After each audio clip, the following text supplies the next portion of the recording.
যাই হোক, আজকে বাড়িতেই ছিলাম, তাই আজকে একটা রেসিপি করে দেখাচ্ছি। ঠিক আছে, রেসিপিটা কি সেটা একটা একটা করে দেখাই। আমি আজকে চিংড়ির একটা মালাইকারি টাইপের করছি, আমার মতন করে আর কি। তো আমি কতগুলো বড় বড় চিংড়ি আর কিছু ছোট চিংড়ি, দুরকম সাইজেরই চিংড়ি নিয়েছি, প্রায় 500 গ্রামের মতো। আর এটার মধ্যে কি কি দিচ্ছি সেটা একটুখানি আপনাকে দেখিয়ে দিই। তো আমি অলরেডি সর্ষেটাকে পেস্ট করে নিয়ে গিয়ে তারপরে সর্ষের যে জলটা হয় সেই জলটাকে আমি ছাঁকনি দিয়ে ছেঁকে এটা সর্ষের জল রেখেছি। এটা হচ্ছে কোকোনাট পাউডার, এটা আপনি 33 টাকা করে পাওয়া যায় এক প্যাকেট। এই কোকোনাট পাউডারটা আপনি নিয়ে আসতে পারেন, এটা হালকা একটু গরম জলের মধ্যে মিশাতে হয়। তারপরে নিয়ে নিয়েছি আমি দই, 500 গ্রামে মোটামুটি 150 থেকে 200 গ্রাম দই মতন নিয়েছি। চেরা কাঁচা লঙ্কা নিয়েছি, একটু হলুদ, একটু শুকনো লঙ্কার গুঁড়ো, আর হচ্ছে গোলমরিচের গুঁড়ো। তো যাই হোক, কিচ্ছু না, একদম সিম্পল একটা রেসিপি, আর এত তাড়াতাড়ি এটা হয় সেটা আপনাদের দেখিয়ে দিচ্ছি।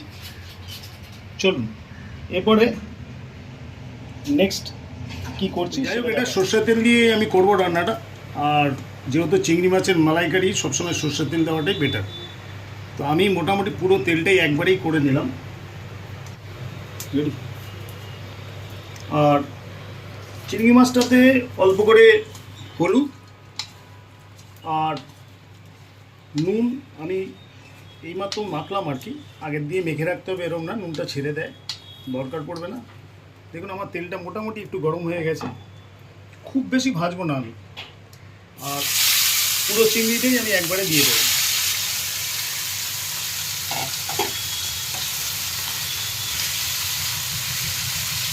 এই রেসিপিটা এত কম সময়ের মধ্যে হয়, আর আমি বাড়িতে মাঝে মধ্যেই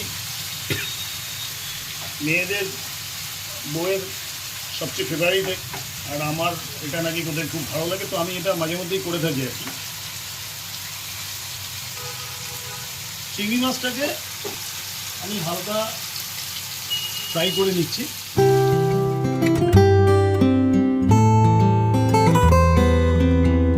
চিংড়ি মাছটা অলরেডি ওখানে ভাজা চলছে, ততক্ষণে আমি আমার যে মন্ডটা বানিয়েছিলাম সেটাকে আস্তে আস্তে করে মিক্সিংগুলোকে আমি দেখিয়ে দিচ্ছি। প্রথমে আমি একটা বড় বাটি নিলাম এবং তাতে পুরো যে দইটা নিয়েছিলাম পুরো দইটা ঢেলে দিলাম। আপনারা কি করবেন, প্রতিটা আইটেম যেগুলো এগুলো আমি ইসের মধ্যে রেখেছিলাম, দেখুন এটার মধ্যে আমি দিয়ে দিলাম সর্ষের যে জলটা, সর্ষেটাকে বাটা করে আমি জল দিয়েছি বললাম। আর হচ্ছে এইটাকে আমি একটু হালকা একটু গরম জলে পাউডারটাকে গুলিয়ে নিয়েছি, কোকোনাট পাউডারটা, সেটাও আমি দিয়ে দিলাম। আপনারা একটা বাটি নিয়ে সব যা যা আছে, কাঁচা লঙ্কা, গোলমরিচের গুঁড়ো,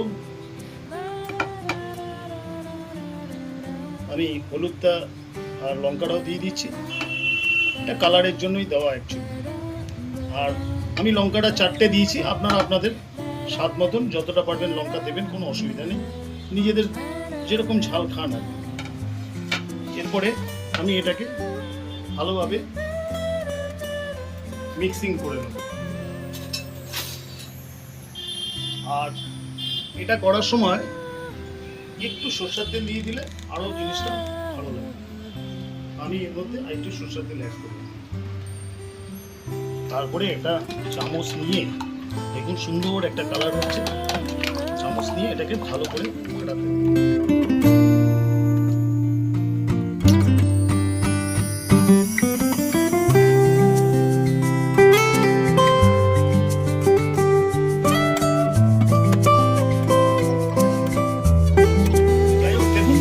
চিংড়ি মাছের দারুণ একটা কালার এসছে।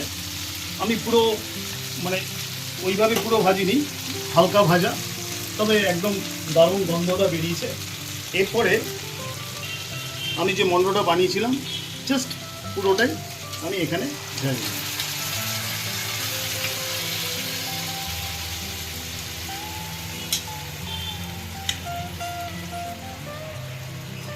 তারপরে আপনারা,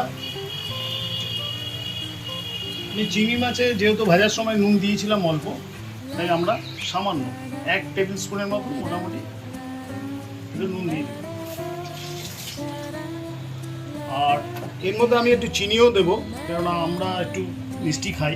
আপনারা যদি মনে করেন চিনি না দিলে হবে, তবে দই আর ইসেতে অল্প একটু হলেও চিনি দেবেন, তাতে টেস্টটা ভালো হবে।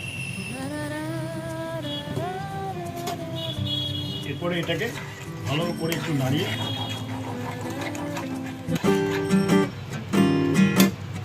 এর মধ্যে আমি কোনো জল মিশাবো না। এই যে দুধের এই দইয়ের আপনার সর্ষের বাটার যে পেস্টটা প্লাস যে মিশ্রণটা দিলাম, এর ভেতরেই জল দেওয়া আছে, সুতরাং আমার নতুন করে আর জল দেওয়ার কিছু নেই। এবার এটাকে আমি নাড়িয়ে দিয়েছি, এটাকে খুব নাড়ানাড়ি কোনো দরকার পড়ে না, জাস্ট মানে ধরে একটুখানি ঘুরিয়ে দিলেই হয়ে যায়। তো আমি এটাকে এখন প্রায় 3 থেকে 4 মিনিটের জন্য মিডিয়াম আছে এটাকে বসিয়ে রাখবো।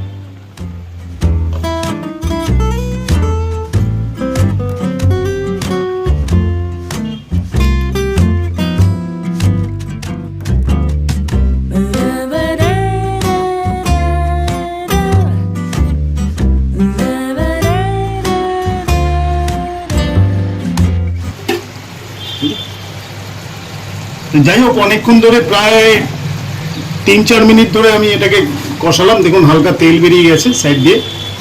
আর জল আপনারা বুঝে রাখবেন আপনারা কতটা গ্রেভি রাখবেন। তো আমি এটাকে একটু এরকম ড্রাই করি, ঠিক দেখুন এই এরকম টাইপের একটু ড্রাই থাকবে, কেননা এটা খুব একটা ঝোল হলে ভালো লাগবে না, একটু ড্রাই করবেন শুকিয়ে।